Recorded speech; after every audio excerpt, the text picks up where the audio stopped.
Good morning, students. Today we can see about the different classes of algae. Algae is divided into three classes. What are they? Chlorophyceae, Phaeophyceae and Rhodophyceae. So first we can see about Chlorophyceae. The members of this Chlorophyceae are commonly called as green algae. Why they are called as green algae? Because they are having the green colored pigment in them. And where they can be found? These algae can be seen in fresh water, salt water and brackish water. Fresh water means the water which is having low concentration of salt. And what is salt water? The water which is having more concentration or high concentration of salt is called salt water. That is, sea water is salt water. Then what is brackish water? The water which is having less salt concentration than the sea water and more concentration than the fresh water. That is, the water which is formed or which is present where the fresh water mixes with the sea water. That is where a river meets a sea. In that region, brackish water is formed.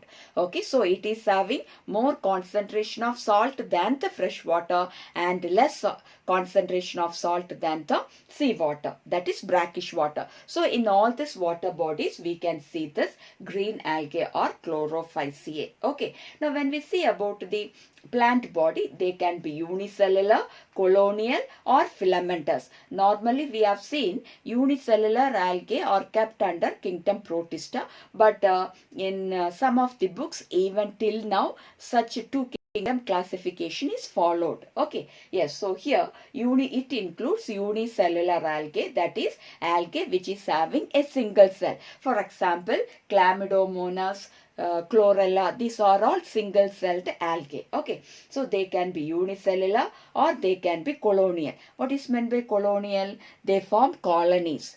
Okay, many cells join together to form colonies. For example, volvox. Volvox is an example for colonial form.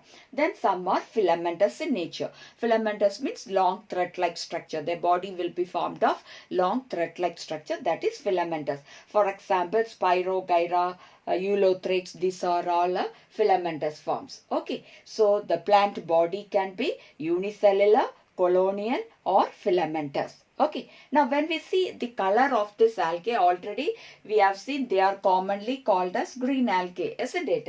Now it is grass green in color. What is the color of this green algae? They are grass green in color. Why it is green in color, grass green in color? Because it is having the dominant pigment, that is chlorophyll A and B. Different types of chlorophyll are there and they are given name according to the alphabetical letter like A, B, C, D, etc. Okay, so in this Chlorophyceae, the members are having the chlorophyll pigment A and B. And where this chlorophyll pigments are present, they are located in structures called chloroplast. Chloroplast is a cell organelle, isn't it? So this algae are having the chloroplast, and in that chloroplast, the chlorophyll A and B pigments are there, and because of this green colored pigments, it gives grass green color to this algae. Okay, and these chloroplast may be having different shapes. Okay, in different species of this algae, different different shaped chloroplast are present. So the chloroplast can be discoid, disc shaped. Okay, it can be discoid or it can be plate like or reticulate. Reticulate means network like or cup shaped or spiral coiled shape or even ribbon shaped. Okay, so these are the different shapes of chloroplast present in different members of Chlorophyceae. So what are the different shapes of chloroplast found? Chloroplast can be discoid, plate-like, reticulate, cup-shaped, spiral or ribbon shaped. Okay, and these chloroplast have some one or more storage bodies in them. Most of these have one or more storage bodies in them, and that storage bodies are called as pyrenoids. What is pyrenoid? It is the storage body present in the chloroplast. Okay, actually pyrenoid means they form micro compartments inside this chloroplast. Chloroplast itself is a minute cell organelle. Even inside that, what is present? Micro compartments, small compartments are there. For what that compartments are there? In which it can store the food material. Okay, that's why it is said to be as a storage bodies or dense bodies, and it may also contain enzymes which are required for photosynthesis. Okay, so they synthesize the food and they store that food in storage bodies called the pyrenoids, which are situated in the chloroplast. Now, what it stores? What type of food can be stored in these pyrenoids? They store protein, starch. Protein and starch are the main food components which are stored in the pyrenoids. And some of the algae also stores the food in the form of oil droplets. Okay, so we can say the pyrenoids mainly store protein and starch. In addition to that, they can also store oil droplets. Okay. Then, when we see about the cell wall of this algae is formed of an inner layer of cellulose and an outer layer of spectose. Okay, so the cell wall is rigid in nature and it is made up of an inner layer of cellulose and an outer layer of pectose. Actually, what is the cellulose and pectose? Both are carbohydrate. Both are complex sugar, that is polysaccharide. Okay, actually carbohydrate can be divided into monosaccharide, disaccharide, oligosaccharide and polysaccharide based on the number of sugar molecules present in them. Monosaccharide means, mono means single, so it is having one molecule of sugar. Disaccharide means two, that means it is having two sugar molecules. Oligosaccharide means a few sugar molecules will be present, and polysaccharide means, poly means many, so it has many sugar molecules. Okay, so cellulose and pectose are polysaccharides. But cellulose is a homopolysaccharide which is formed of same molecule of sugar, especially glucose, and pectose is a heteropolysaccharide. Hetero means different. It is formed of different types of sugar molecules, especially it is formed of galacturonic acid. Okay, it is a heteropolysaccharide. I hope you have understood. Okay, so the cell wall is formed of an inner layer of cellulose and an outer layer of pectose. So this is about the cell structure. Now, when we see about the reproduction, it can reproduce vegetatively, asexually as well as sexually. Vegetatively, they reproduce by the common method called fragmentation. Okay, here it is given they may reproduce by producing some vegetative spores also.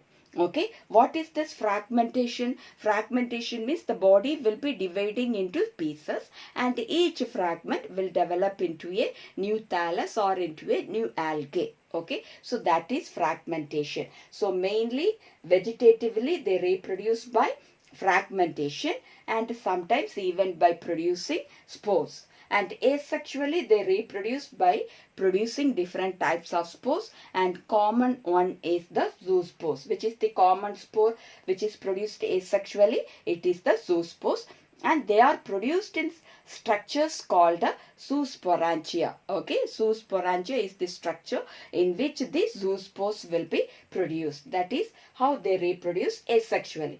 Then sexually they reproduce by producing gametes. Okay, so both the male and female gametes will be produced and they fuse together and thus they reproduce sexually.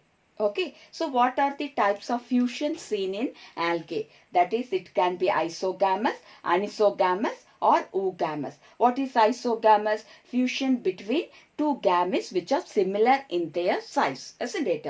That is isogamous. Iso means similar, same. So both the gametes will be same. We may not be able to differentiate it. Okay. Then anisogamous means what? Here they can reproduce by producing two different types of gametes. Okay, so two different types of gametes means which are different in their size. The gametes which differ in their size are produced and those two gametes will fuse together. Aniso means difference. different. Okay, that means the gametes are different in their size. Okay, then another is what? Oogamous. What is oogamous? It is the fusion of two different types of gametes, in which one gamete will be very large in size, that is the female gamete, and it is non-motile, and the other gamete is small in size and it is motile. Okay, the small sized gamete is called the male gamete. It is small in size, it is having flagella, so it is motile. So the fusion between one large gamete, female gamete, and one small male gamete is called anisogamous. This is how they reproduce sexually. Okay, and see here I told anisogamous, isogamous or oogamous type, isn't it? And wherever the gametes are motile, they will be having flagella. The gametes normally will be having two flagella, and other members also, some of them are having two flagella, but the number of flagella may vary in this group of algae, that is Chlorophyceae. That is, it varies from 2 to 8, and the size of the flagella will be equal, and it is present at the apical region. Apical region means at the tip of that organism the flagella will be found. Okay, so that is about the number of flagella. Now when we see some of the examples of this Chlorophyceae, it includes Chlamydomonas. This is a unicellular algae and it is having two flagella in it. Then Volvox is the colonial form. Then Eulothrix, Spirogyra, Cara, they all are filamentous forms. Okay, so these are some of the examples of Chlorophyceae. I hope you might have understood this.